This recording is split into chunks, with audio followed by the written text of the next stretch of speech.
Well, we need Greenland for national security purposes. I've been told that for a long time, long before I even ran. I mean, people have been talking about it for a long time.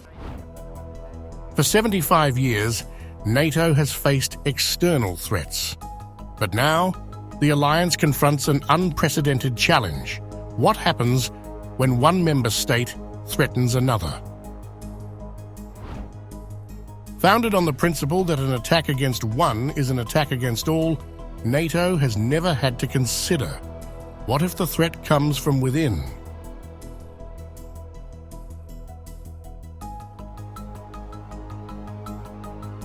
Well, we need Greenland for national security purposes. I've been told that for a long time, long before I even ran. With these words, NATO's most powerful member has openly discussed territorial ambitions over another ally's sovereign territory, creating a crisis the alliance's founders never envisioned.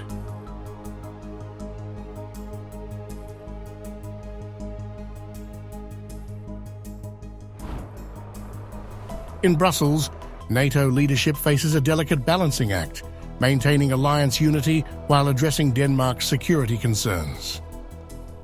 What I think is very useful is that President Trump alerted us to the fact that when it comes to the High North, there is a geopolitical and strategic issue at stake. But Rutte's diplomatic response masks a deeper crisis. NATO has no protocols for mediating territorial disputes between its own members.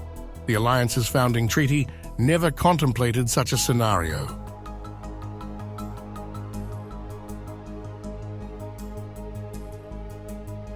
It's a part of our territory, and it's not for sale. The chairman, the leader of Greenland, has been very clear that they are not for sale.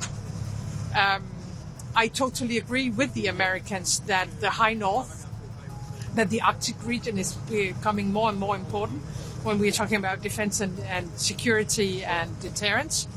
And it is possible to find a way to ensure stronger footprints in Greenland.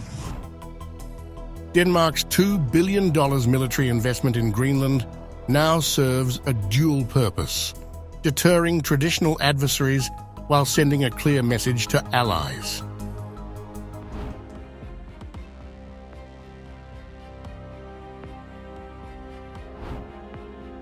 As NATO grapples with this internal challenge, fundamental questions emerge about the alliance's future.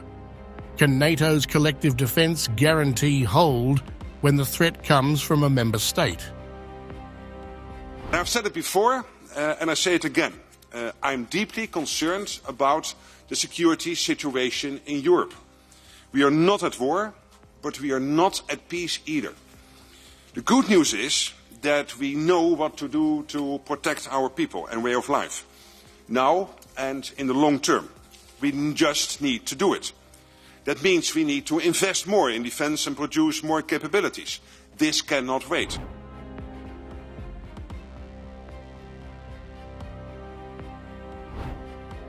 Beyond Greenland, this crisis sets a precedent for how NATO handles disagreements between members.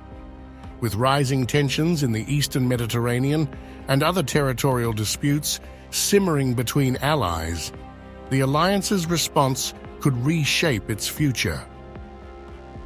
We need a sense of urgency, and we need to ensure that our industries and our political cooperation work smoother, in a more smooth way, and we have to do it much faster. Do we have to spend more on deterrence and defense? Absolutely. 2% is not enough anymore, and it has to be done, of course, socially balanced. And I will never support the idea of fighting allies, but of course if the US puts tough tariffs on Europe, we need a collective and robust response. And not just NATO, its sister Western Bloc EU faces the same challenge and continues to reject Trump's stand on Greenland and urges to dial down the tensions. Western's leaders have been rallying behind Denmark. Those words about solidarity with Denmark were very important, and I made sure still during our meeting that all of us who unanimously supported Denmark were also aware of the possible consequences that we might all face together as a community. It's very important that our words about solidarity are not slogans, but are a conscious taking up of potential challenges. No country is the backyard of another, and that's why I don't think we should say to the world that this is the fate of smaller countries alongside powerful countries, that they have to do what they want. That is something we wanted to overcome. And that's why I was very clear as the head of government of the largest country in Europe when the American president was chatting about Greenland and Panama. We are supporters of Ukraine because we uphold the inviolability of borders and the principle that borders must not be moved by force. This then applies all over the world. As NATO faces this unprecedented test, the question isn't just about Greenland. It's about the very foundation of the alliance. Can a security partnership built on mutual defense adapt when the traditional lines between ally and adversary blur?